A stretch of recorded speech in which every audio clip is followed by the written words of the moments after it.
Here we have a 30, 60, 90 special triangle, and I'm going to start by drawing an example here.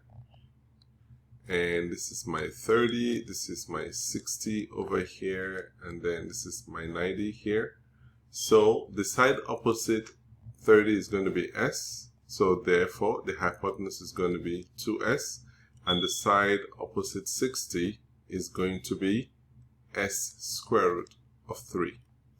So here we have the situation where we have the side opposite 60.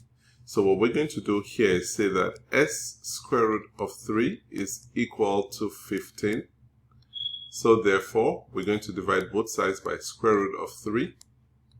And so s is going to be 15 divided by square root of 3. And to rationalize this, we're going to multiply numerator and denominator by square root of 3. So this is going to be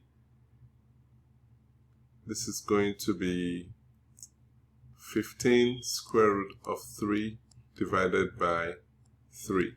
So this is going to be 5 square root of 3.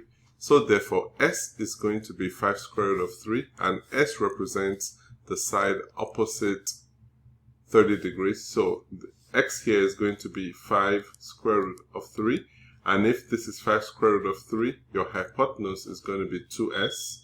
So y is equal to 2s, which is going to be 2 multiplied by 5 square root of 3, which is 10 square root of 3.